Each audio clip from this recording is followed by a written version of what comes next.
America और Iran के बीच जंग के 5 अप्रैल को 37 दिन हो चुके हैं। अमेरिकी राष्ट्रपति डोनाल्ड ट्रंप कई बार ये दावा भी कर चुके हैं कि ईरान के पास अब न एयरफोर्स बची है और न नेवी, लेकिन वॉर जोन में अमेरिका को हो रहे एक के बाद एक नुकसान कुछ और ही कहानी बयां कर रहे हैं। ईरान ने शुक्रवार यानी 3 अप्रैल को अमेरिका के F-15 फाइटर जेट और A-10 अटैक एयरक्राफ्ट को मार गिराया। वाशिंगटन पोस्ट के अनुसार F-15E जेट के ढेर होने के बाद पायलट को रेस्क्यू करने के लिए भेजे गए ब्लैक हॉक हेलीकॉप्टर को भी ईरान ने निशाना बनाया।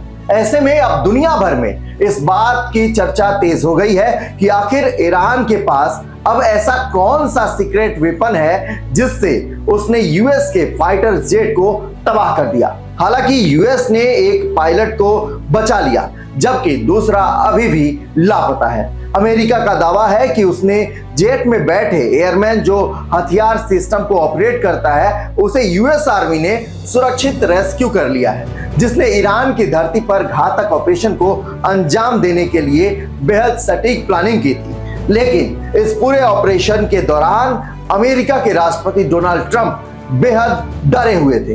ये पहली बार नहीं हुआ जब अमेरिकी जेट को ईरान ने मार गिराया हो।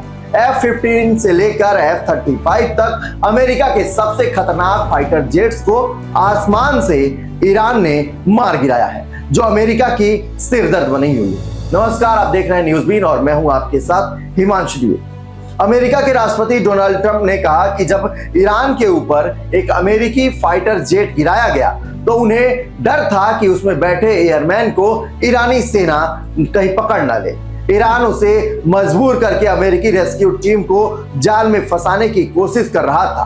ट्रंप ने यह बयान रविवार को दिया, ठीक उसी समय जब लापता सैनिकों को बचा लिया गया। बता दें कि ये फाइटर जेट की घटना 4 अप्रैल को हुई थी। ईरान ने अमेरिकी F-15 विमान को कंधे से दागे जाने वाले मिसाइल से गिरा दिया।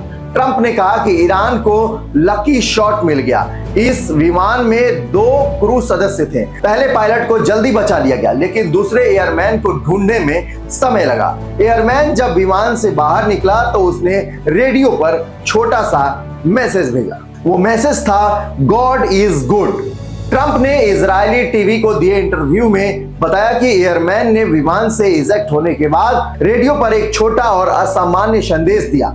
हमने आशंका जताई कि शायद ईरानियों ने उसे पकड़ लिया है, क्योंकि ये ऐसा वाक्य लग रहा था जो कोई मुस्लिम बोल सकता है। हमने सोचा कि ईरानी हमें फर्जी सिग्नल भेज रहे हैं और ये एक ट्रैप है। ट्रंप ने आगे कहा, हमने सोचा कि ईरानी हमें फंसाने के लिए झूठे सिग्नल भेज रहे हैं, लेकिन एक के बाद एक पुष्टि हो गई कि ये वाकई वो व्यक्ति था। उसके जानने वाले लोग बताते हैं कि वो बहुत ही धार्मिक है। विमान से इजेक्ट होने के बाद एयरमैन पहाड़ी इलाके में एक दरार में छिप गया था। ईरानी सैनिक और स्थानीय लोग उसे ढूंढ रहे थे। ईरान ने कैच करने वालों को इनाम देने तक का ऐलान किया था। अमेरिका ने तकनीकी संसाधनों से उसे ढूंढा। ट्रंप ने कहा कि दूसरे देश 200 सैनिकों और 10 विमानों को एक सैनिक के लिए खतरे में नहीं डालते, लेकिन हमने किया। अब बात कर लेते हैं कि इस दौरान इजराइल की क्या भूमिका है। ट्रंप ने कहा कि इजराइल ने रेस्क्यू ऑपरेशन में थोड़ी मदद की। इजराइल ने इलाके की जानकारी दी और कुछ टारगेट पर हमला भी किया ताकि ईरानी सैनिक यहां न पहुंच सके।